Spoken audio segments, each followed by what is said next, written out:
Numele meu este Alexandra Nae, am 33 de ani, sunt născută în Sinaia. În prezent locuiesc la Cluj-Napoca și lucrez în mediul ONG. Am început să cos sau să mă gândesc că îmi doresc să cos o ie după ce am primit prima ie din partea bunicii mele. Este aceasta, este o ie albă cusută cu fir de mătase. Și ce mi-a plăcut foarte mult a fost grija cu care mi-a dat-o. Mi-a dat-o ca pe ceva prețios, ca pe o parte a ei și mi-a dat indicații cum să o îngrijesc, cum să o spăl, cum să o depozitez. Ea în special pentru femei și nu numai, pentru că femeia era cea care cosea, fie că vorbim despre ea bărbătească sau de fapt ea se numește cămașă cu altiță. Ea cred că a devenit un nume care a apărut un pic mai târziu. Aici de obicei sunt trecute motive care, nu știu, duc către locul în care s-a născut, către, nu știu, pot fi motive vegetale, pot fi, nu știu, simboluri, poate cruci, sunt tot felul de simboluri care sunt țesute, dar partea aceasta reprezintă de unde se trage o femeie.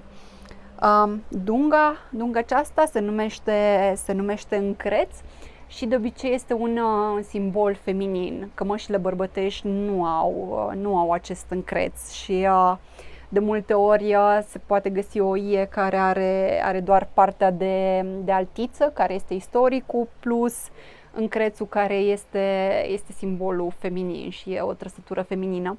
Iar ultima parte, aceasta, se numesc zona râurilor și de obicei simbolizează diverse etape prin care trece femeia care coase ea respectivă. Aici este povestea ei din copilărie până în momentul prezent, aici fiind baza, rădăcina și zona aceasta fiind viața ei. Am să vă prezint una dintre iile mele.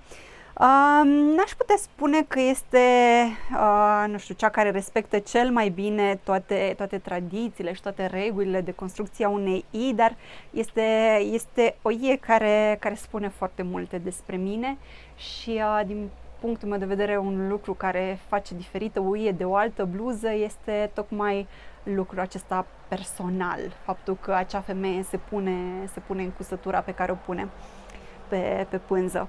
Din punctul meu de vedere și modul în care am aproximat, aici avem flori de colț și în Munții Bucegi sunt foarte multe flori de colț, iar acest pasaj care urcă, pentru mine reprezintă munții care cresc, au creste.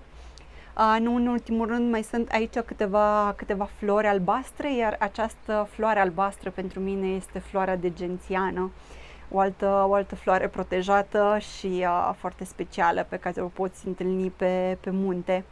Și acestea sunt motivele principale pe care ulterior le-am dezvoltat pe toată mâneca cu multe flori de colț și gențiane împletite în această mânecă care este prima mea ie și cumva e punctul meu de pornire, rădăcinile mele de la munte.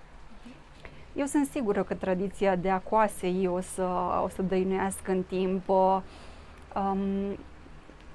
Eu am pornit de la nimic, nu pot spune că am fost învățată acasă să cosi. Mi-a venit ideea asta cu, wow, ce fain este să pot să las ceva generațiilor următoare, poate chiar și unei generații pe care nu o să am ocazia să o cunosc, și m-am apucat să mă documentez. Cred că o să dăinuiască tradiția asta. Există tot mai mulți oameni interesați să conserve modelele, să conserve pilonii principali, adică nu doar să fie o cămașă cu inspirație etnografică sau folclorică, ci să fie o cămașă cu altiță autentică și să păstreze simbolurile de bază, să nu fie ceva comercial. Comercialul este inevitabil, dar în același timp sunt oameni care sunt așa ca niște străjeri ai acestei arte și acestei culturi populare.